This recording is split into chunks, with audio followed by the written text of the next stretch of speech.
साथ जाते हैं और बनवा करके आप उसको यूज करते हैं, लेकिन अपने वोटर आईडी कार्ड से कुछ मिलता नहीं है, इसलिए कुछ यूज नहीं करते। तो प्लीज रतन जी, ये बात सही है कि संविधान में परिवर्तन की आवश्यकता है, और क्योंकि इस बार से नोटा का विकल्प भी दिया गया है, पूछा जा रहा है कि हम वोट डालने क्यों जाएं, राजनीति भ्रष्ट है। राजनीति में अगर कोई व्यक्ति भ्रष्ट आपको लग रहा है तो आप लोगों के पास विकल्प है नोटा का जो विकल्प दिया गया है, यदि चुनाव आयोग से ऐसी मांग की जानी चाहिए कि नोटा के विकल्प को भी गिना जाए, ताकि अगर कल के दिन नोटा का विकल्प ज्यादा दबाया जाता है तो उसको जो है पूरे कैंडिडेटों को अलग कर दिया जाए कि ये काबिल नहीं है चुनाव लड़ने के। और एक दूसरी चीज और भी कहना चाहूंगा, कुछ दिनों पहले एक आरटीआई में पूछा गया चुनाव आयोग से कि हमको ये बताइए कि हम सामान अगर बाजार से खरीदते हैं, कोई भी प्रोडक्ट खरीदते तो हमें गारंटी वारंटी दी जाती है कि ये इतने वर्ष में अगर खराब होता तो आप इसको वापस कर सकते हैं। तो इसी प्रकार से अगर कोई भी मैनिफेस्टो में अपने घोषणा पत्र में अगर कोई भी सांसद या एमएलए अगर ये कहता है कि हम ये कार्य करेंगे और नहीं अगर कर पा रहा है तो उसकी क्या गारंटी वारंटी होगी, ये भी हम लोगों को तय करना चाहिए कि उसकी भी गारंटी वारंटी होना चाहिए। और तीसरी चीज हम लोगों के पास है कि आरटीआर राइट टू रिकॉल का विकल्प हम लोगों को दिया जाना चाहिए। जनता को जागरूक होकर के चुनाव आयोग को मजबूर करना चाहिए या उससे मांग करनी चाहिए कि राइट टू रिकॉल का ऑप्शन हमको दिया जाए। अगर हम उसको चुन सकते हैं तो उसको हटा क्यों नहीं सकते? अगर हम जो है मजबूर है 5 साल के लिए, हाँ कि रहेगा कि अगर हम भ्रष्ट आचरण एक्सेप्ट करते हैं, भ्रष्टाचार करते हैं तो हमको जनता राइट टू रिकॉल के माध्यम से वापस बुला सकती है, और राइट टू रिकॉल के माध्यम से अगर उसको वापस बुला लेंगे तो उसको चुनाव लड़ने में पाबंदी लगानी है ना। जब हमारे देश के लोग, हम सब लोग जब सब साथ मिलकर मतदान का प्रतिशत नहीं बढ़ा पाते, उतनी जो न्यूनतम जागरूकता है वो हम अपने भीतर नहीं ला पाते, तो हम ये कैसे मान लें कि हम राइट टू रिजेक्ट और राइट टू रिकॉल का जो प्रयोग है वो पूरी बुद्धिमत्ता से करेंगे? नहीं सर, अगर जो है हम लोग चुन सकते हैं उसको तो हम लोग को हटाने का कानून ये बुद्धिमत्ता का प्रयोग अगर हम चुनने को नहीं है। आप अगर कोई व्यवस्था देखिए, मैं अमित भाई से बिल्कुल सहमत हूँ, हिंदुस्तान वाले बहुत अच्छी बात कही हो कि जब इस देश में ऐसे बहुत सारे जगह हैं, छत्तीसगढ़ हो, झारखंड हो, त्रिपुरा पहुंच जाता है, तो क्या इसकी बुद्धिमत्ता का आचार डालेंगे हम?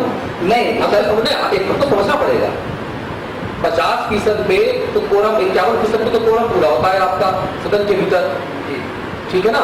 आप 21% पे और 19% पे जिसको वोट मिले, टोटल वोटों का जो जीता सबसे ज्यादा वोट मिले वो विजेता घोषित हुआ।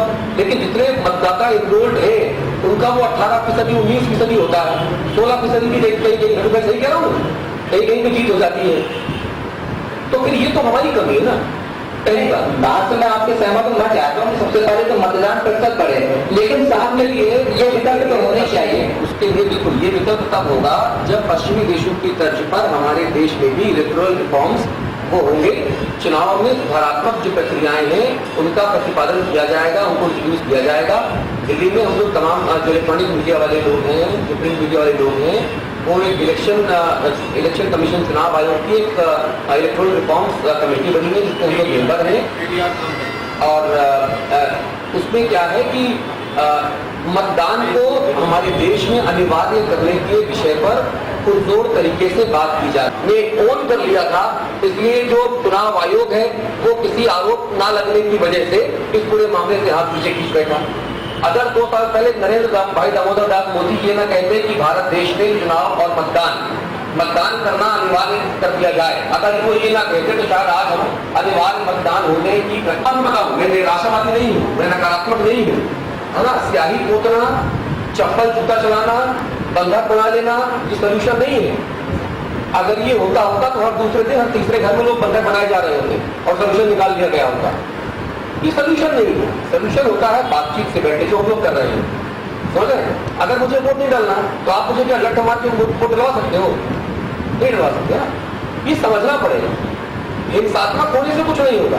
हमको अपने भीतर सुधार लाना पड़ेगा। पहला, इलेक्ट्रोल रिफॉर्म्स जो प्रोसेस चल रहा है उसको आगे बढ़ाने के लिए जोर देना होगा। दूसरा, तीसरी बात ये कि हम ये क्यों नहीं सोचते कि आजादी के बाद से आज तक जितने भी चुनाव हुए उसमें कोई व्यक्ति सदन क्यों नहीं पहुंचा, जातीय सदन क्यों पहुंचती? बताइए ना कोई मुझे।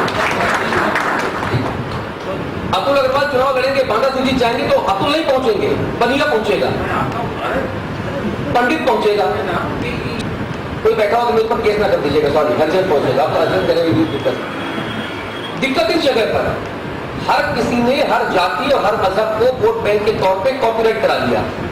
जाटव है ये मेरा है, ये बनिया है ये तेरा है, ठीक है, ये मुसलमान है ये फलाने का है, और उसमें कमी हम लोगों की, क्योंकि हम लोग वैसे बन गए हैं। यकीन मानिए, जब तक हम अपने भीतर से इस विचार को बाहर नहीं निकालेंगे कि हम अग्रवाल बाद में हैं, हम अतुल पहले हैं, हम गुप्ता बाद में हैं, हम श्री बाबूलाल जी पहले हैं, और उस हिसाब से जब तक हम मतदान नहीं करेंगे कुछ नहीं होगा। हम लोगों का जो अनुभव है वो लगभग 25 या 23 साल का अनुभव है। बिल्कुल मेरे दोस्तों ने कहा, मैं सहमत हूँ। प्रिंट मीडिया के लोग बैठे हैं, आप कभी बताएंगे कि इस देश में कौन सी कॉन्फ्रेंसी है जिसमें 80% मतदान हुआ? कोई है? नहीं। मैं देखता हूँ, और आज आप सारे लोगों की बिल्कुल ये बच्चा है, बिल्कुल यंग एज बच्चा है, बिल्कुल मुझे लगता है कि निश्चित मतदान का प्रतिशत आगे बढ़ने वाला है, निश्चित बढ़। उसके कई कारण, जैसे आज आप कह रहे हैं कि नहीं जात टूटनी चाहिए, ये जात कैसे टूट रही? एक बात आप माने, सामाजिक परिवर्तन, गणित की तरह नहीं कि 2 गुणे 2 बराबर 4। समाज में परिवर्तन होने का एक प्रोसेस। हमारी छटपटाहट ये है कि जिस तेजी के साथ हम सामाजिक परिवर्तन चाहते हैं, उतनी तेजी के साथ सामाजिक परिवर्तन क्यों नहीं? आज के चुनाव में आप लोग काम करेंगे। मैंने चुनाव में काम किया बांदा शहर के एक मोहल्ला खोटला में। आप निवेदन कर सकते थे कि खोटला में एक समय चुनाव प्रचार करना वर्जित, आप वोट नहीं मांग सकते शहर के अंदर को। कुछ गांव में जब मैं गया, देव कुमार जी यादव नहीं है, आप उन गांव में एक जात के खिलाफ वोट मांगने के लिए नहीं बोल सकते। आज ये स्थितियां नहीं, स्थितियां इसलिए नहीं है कि नई पीढ़ी आई, नई पीढ़ी की नई सोच के साथ। तो जब आप नई सोच के साथ आते हैं तो उसका प्रभाव आपके घर पे पड़ेगा, आपके समाज में पड़ेगा, आपकी राजनीति। जहां वोट डालना या जात के हेड ने ये निर्णय लिया कि वोट जहां डालना है उसी जात के सारे लोग। तो आगे आने वाला चुनाव है, इसमें बच्चों की बड़ी बड़ी संख्या, और अब बच्चे से पूछ के माँ बाप वोट डालें। जहां बच्चा जा रहा होगा आप देखेंगे बहुत।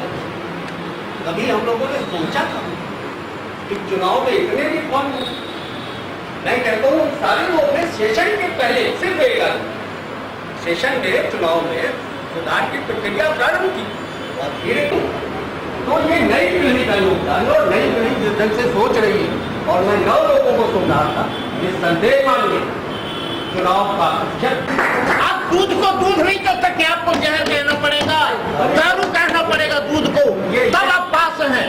ये सवाल नहीं जो आप बात कह रहे हैं, आप जो बात कह रहे हैं ना, बिल्कुल सहमत हैं। आपको दूध को दूध नहीं कहना पड़ेगा, नहीं तो 6 महीने की जेल हो जाएगी। सुमन जी भाई साहब से मैं ये और बात कहना चाहूँ, तो हमारा तो प्रयास ये है कि हम सांसद वही चुनेंगे जो हमारे सुख का साथी होगा। हम प्रधानमंत्री तो चुनने लायक है नहीं, प्रधानमंत्री को तो सांसदों को नहीं चुनना है ना। भाई मेरे केवल 4 लाइन बोलता हूँ आपके सामने हैं। सपने वो होते हैं जो सोने नहीं देते, अपने वो नहीं होते जो रोने पे आते हैं, अपने वो होते हैं जो रोने नहीं देते। लेकिन हमें सपने नहीं, व्यर्थ न जाए नाली में। ये तो आपकी सोच है कि आप वोट किसको देते हैं, नाली में फेंकते हैं, आदमी को देते हैं, ये अपनी कुंडी है। लेकिन यहाँ पर हम लोग इकट्ठा हुए हैं कि मतदान को कैसे बढ़ाया जाए। लेकिन इस देश में, पूरे विश्व में भारत हिंदुस्तान चर्चित है लोकतंत्र के लिए।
अधिकार है। आज इस बात को लोगों को बताने की जरूरत है।